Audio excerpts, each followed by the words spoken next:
एक बहुत बड़ा जियोपॉलिटिकल संकट तेजी से बढ़ रहा है। अमेरिका ने ईरान के बंदरगाहों की पूरी तरह से नाकाबंदी कर दी है और इससे एक बेहद खतरनाक टकराव की जमीन तैयार हो चुकी है। और अब खबर ये है कि ईरान पर अमेरिकी नाकाबंदी पूरी तरह से लागू हो गई है। लेकिन देखिए, पिछले कई मामलों के उलट इस बार मामला ठंडा होता बिल्कुल नहीं दिख रहा। ट्रंप पीछे हटने के मूड में नहीं है और ये ब्लॉकेड अब एक हकीकत है। अमेरिका का रुख कितना सख्त है, इसका अंदाजा डोनाल्ड ट्रंप के इस सीधे और कह सकते हैं भड़काऊ बयान से लगता है। उन्होंने साफ साफ कह दिया है कि अगर ईरानी जहाज़ों ने नाकाबंदी तोड़ने की कोशिश भी की तो उन्हें समंदर की गहराइयों में डुबो दिया जाएगा। अब जाहिर है ईरान इस पर चुप बैठने वाला नहीं था। उसकी तरफ से जो जवाबी कार्रवाई हुई वो सिर्फ बचाव नहीं था, बल्कि एक सीधी चुनौती थी जिसने दांव और भी ऊंचे कर दिए हैं। तो ईरान ने क्या किया? उन्होंने साफ तौर पर अमेरिकी नाकाबंदी को युद्ध की कार्रवाई यानी एक्ट ऑफ वॉर करार दिया है और जहाज़ों को पकड़ने को समुद्री डकैती या पायरेसी बताया है। मतलब ईरान अमेरिका के इस कदम के किसी भी कानूनी आधार को मान ही नहीं रहा।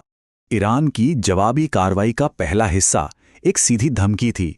उसने कहा कि खाड़ी के सभी बंदरगाह, मतलब सऊदी अरब और यूएई की पाइपलाइनें, सब उसके निशाने पर हैं। संदेश बिल्कुल साफ है, सुरक्षा या तो सबके लिए होगी या फिर किसी के लिए नहीं। लेकिन बात यहां खत्म नहीं हुई।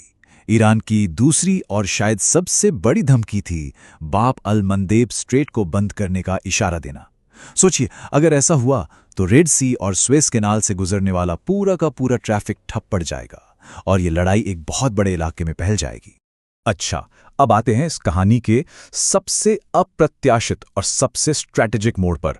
यहां एंट्री होती है भारत की, जिसे ईरान जानबूझकर इस टकराव में खींचने की कोशिश कर रहा है। तो सवाल यही उठता है कि इस बढ़ते तनाव के बीच ईरान अचानक से भारत की बात क्यों कर रहा है?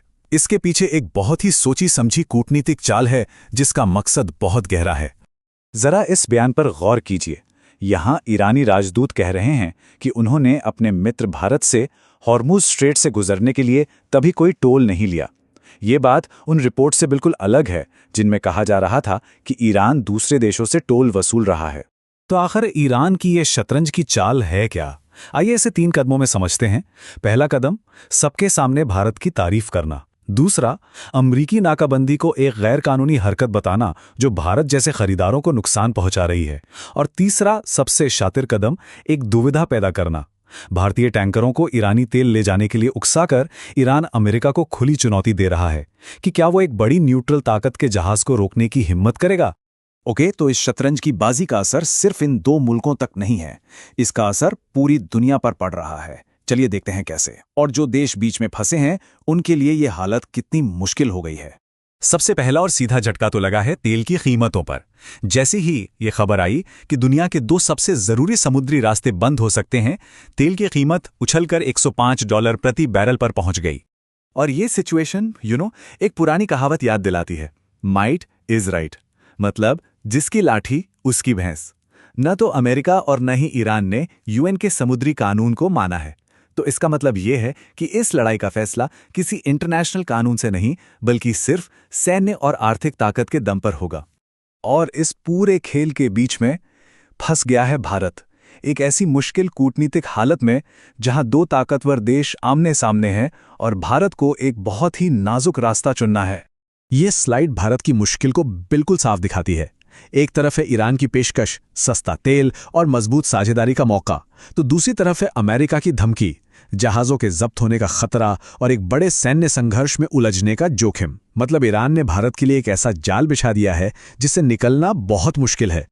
और ये सब हमें इस एक अहम सवाल पर लाकर खड़ा कर देता है, एक अमेरिकी जंगी जहाज, एक भारतीय टैंकर, आमने सामने। अब आगे क्या होता है? ये एक तनाव से भरा हाई स्टेक्स सीन है जो किसी भी पल हकीकत बन सकता है और पूरी दुनिया की नजरें इसी पर टिकी हैं।